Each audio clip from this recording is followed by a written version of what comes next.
Здравствуйте. На телеканале «Новый век» программа «Вызов 112» в студии Эльвира Фазлиева. И сегодня мы расскажем, как в заброшенном доме на улице Хлебозаводская нашли тело мужчины. Он, во-первых, пил без остановки. С ногами что-то проблемы были. Он пропал несколько дней назад. Также подробности вооруженного нападения на киоск шаурмы в Челнах и стрельбы на остановке в Казани.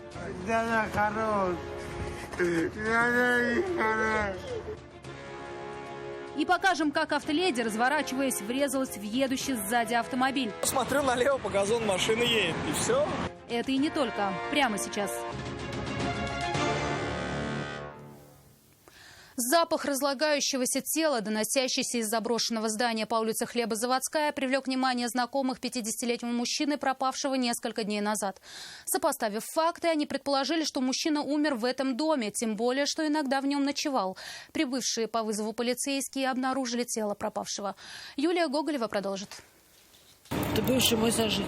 Умершего мужчину здесь знает едва ли не каждый. Бездомным он не был, говорят, работал неподалеку. Но иногда заходил в соседнее заброшенное здание, чтобы переночевать. Это никого не удивляло. Странным показалось лишь его отсутствие в последние несколько дней. Последние 5 дней вот он из виду пропал. То есть вы запаниковали и решили проверить, да? Да. Мы просто сегодня проходили мимо, запах трубы пошел.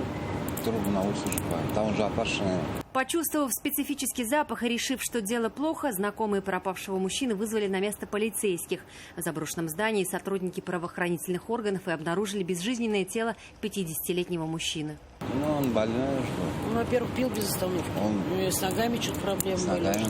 Точную причину смерти установят судмедэксперты, однако, скорее всего, она не носит криминальный характер. Юлия Гоголева, Айрат Назипов, Наиль Абдуллин, «Вызов 112». Ножевое ранение в живот получил 13-летний подросток в Автограде. Известно, что он с друзьями в 17-м комплексе попросил у прохожего сигарету. Тот отказал, и в ответ школьник ударил его по лицу. А когда размахнулся ногой, получил ножом удар в живот. Пострадавшего госпитализировали, мужчина же скрылся. Возбуждено уголовное дело по статье «Умышленное причинение тяжкого вреда здоровью». В настоящий момент проводится комплекс необходимых следственных действий, направленных на установление всех обстоятельств произошедшего, а также лица, причастных к совершению преступления. Напала на полицейского, защищая своего молодого человека. Нижнекамский городской суд рассматривает уголовное дело в отношении 19-летней девушки, которая ударила сотрудника полиции во время исполнения им служебных обязанностей. Как она объяснила свое поведение, ответит Айрат Назипов. На скамье подсудимых 19-летняя девушка. Ее обвиняют в применении насилия в отношении представителей власти. В июне этого года она напала на полицейского, будучи не в трезвом виде. Инцидент произошел в одном из общежитий города, куда сотрудники выехали на вызов.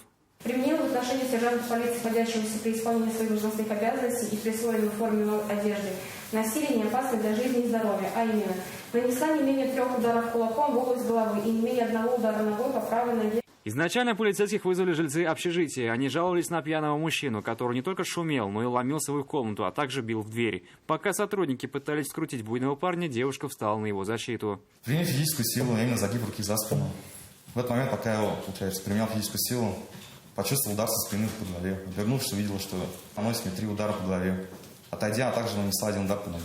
Оказалось, что мужчина не проживает в доме, а лишь приходит в гости к соседке, 19-летней студентке. В ту ночь они выпивали с ныне подсудимой. Свою вину нижнекамка признала и объяснила, что так она пыталась защитить своего парня. Я ударила его 3 раза по голове правой рукой, а потом он начал уходить, я его левой ногой пнула. Я начала защищать своего молодого человека. Я думала, что они, их остановят. В принципе, они остановили, они переключились быстренько на меня. В перерыве заседания девушка попросила прощения у полицейского за нападение. Рассмотрение этого дела суд отложил до сентября. Именно тогда подсудимые дадут последнее слово и вынесут приговор. Айрат Назипов, Светлана Шумкова, Фахри Исламов, «Вызов 112». 2 человека пострадали в результате конфликта на стоянке возле одного из торговых заведений набережных Челнов. Несколько человек напали на сотрудников киоска общественного питания, выстрелив в них из травматического и пневматического пистолетов.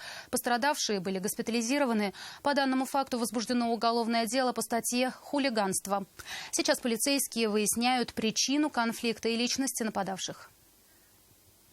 Полицейские Казани раскрыли подробности ночной стрельбы на остановке 10-й микрорайон.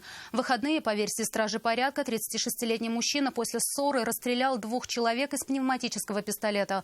Помощь медиков понадобилась обоим пострадавшим. Мужчину врачи осмотрели на месте, после чего отпустили домой, а его спутнице понадобилась госпитализация. В больнице у женщины диагностировали перелом носа. Подозреваемого задержали в кафе на Завойского, оружие при нем не нашли. Что стало причиной конфликта, сейчас выясняют полицейские. По данному факту в отделе полиции Сафиуллина возбуждено уголовное дело по признакам преступления, предусмотренного статьей 213 Уголовного кодекса Российской Федерации «Хулиганство». В Казани возле полуострова Локомотив загорелся катер, на борту которого находились 5 человек. Выяснилось, что собственник маломерного судна отправился в плавание, взяв с собой детей. Через 10 минут мужчина услышал хлопок в моторном отсеке и увидел там пламя. Попытки сбить огонь своими силами не увенчались успехом. Справиться с возгоранием удалось сотрудникам пожарно-спасательного корабля, дежуривших неподалеку. Всего с горящего судна удалось спасти 5 человек, среди которых лишь 1 взрослый. 2 ребенка в возрасте 4 и 12 лет получили ожоги 2-й степени. Госпитализации им не потребовалось. Предварительная причина пожара – техническая неисправность узлов и механизмов. До 3 лет может провести в местах лишения свободы житель Набережных Челнов, продававший табак для кальянов. Сама табачная продукция была качественная, но без сопроводительных документов и акцизных марок. То есть налоги и пошлины мужчина не платил. Всего сотрудники отдела экономической безопасности изъяли у него почти 600 пачек табака. Общий их вес составил 30 килограммов. Согласно заключению экспертизы, общий ущерб составляет более 138 тысяч рублей. Сейчас полицейские устанавливают, откуда мужчина брал этот табак. Возбуждено уголовное дело по признакам преступления, предусмотренного частью 5 статьи 171 прим. 1 Уголовного кодекса Российской Федерации. Производство, приобретение, хранение, перевозка или сбыт товаров и продукции без маркировки и нанесение информации, предусмотренной законодательством Российской Федерации. Оперативно-розыскные мероприятия и следственные действия по установлению всех обстоятельств противоправной деятельности фигуранта продолжаются. 2 человек, парня и девушку, сбил водитель «Лады Калина» на внутриквартальной дороге в Нижнекамске. Все произошло в 3 часа утра. Сразу после наезда водитель остановился и убежал с места происшествия. Очевидцы предположили, что он был пьян. Пострадавших госпитализировали, у них травмы коленных суставов. Позже обоих отпустили на амбулаторное лечение. На данный момент автомобиль помещен на специализированную стоянку. Ведутся оперативно-розыскные мероприятия по установлению личности данного гражданина. Перепутала педаль тормоза с газом. Так объяснила произошедшая женщина-водитель «Лады Калина», которая на проспекте Имашева устроила крупную аварию. Она вылетела с дороги на газон, снесла забор, разделяющий встречные потоки, и врезалась в иномарку. На месте происшествия была Нафиса Минязова. Я перепутала тормоз. Это все, что смогла сказать женщина, по чьей вине предположительно и произошла авария. Она пыталась развернуться, во время маневра хотела притормозить. Но машина вдруг резко ускорилась. «Лада» вылетела на газон, снесла несколько деревьев и забор. Сделав круг, врезалась в Kia Rio, который двигался за ней. Я ехал с стороны Воровского. Она, видимо, на разворот поехала. Все, смотрю налево, по газону машина едет. И все. Дал газу, что вперед дать. Тут и машина была, и она въехала. В результате аварии никто не пострадал. Водители остались дожидаться автоинспекторов, которым предстоит установить всю картину произошедшего. Нафиса Минязова, Наиля Абдулин, вызов 112. 3 автомобиля столкнулись поздним вечером на перекрестке улиц Хасана Туфана и Королева. По предварительным данным, аварию спровоцировала девушка за рулем автомобиля «Волга». Сначала она снесла «Сузуки», которую отбросила на дорожный знак, а затем въехала в Kia Rio. Что стало причиной, разбиралась Алсу Ахмедзянова. Он на хорошей скорости ехал в мою машину в левую сторону. Женщина, управлявшая «Сузуки», ехала по улице Королева. Дорога у нее была главной, неприятных сюрпризов она не ожидала. Но ошиблась. На перекрестке с улицы Хасана Туфана ее машину снесла «Волга». После столкновения «Сузуки» отлетела, зацепила Kia Rio и врезалась в дорожный знак. Водитель корейской иномарки, пропускавший японский автомобиль, полностью подтвердил рассказ его хозяйки. От удара въехал мне, получается, в переднюю часть. Этот продолжал катиться, я, считаю, отъехал вперед, и он меня уже своим бампером, получается.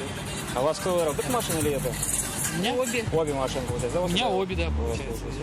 Вы видели, что эта машина виновата, да? Да. За рулем «Волги» была девушка. Она выехала на перекресток со второстепенной дороги и должна была пропустить машины, едущие по главной. Но этого не сделала. Отрицать свою вину автоледи не стала. Не заметили, что ли? Я не заметила. Ну вот то есть вы вину признаете? Да. В аварии никто не пострадал. Повезло еще и с тем, что в момент столкновения дорогу не переходили пешеходы. Иначе последствия этой аварии могли быть куда серьезнее. Алсох Медянова, Айрат Назипов, Наиль Абдуллин. Вызов 112. Это все, о чем мы успели вам рассказать. В студии была Эльвира Фазлиева. До встречи и не бросайте вызов судьбе. Я Канаеву. Привет.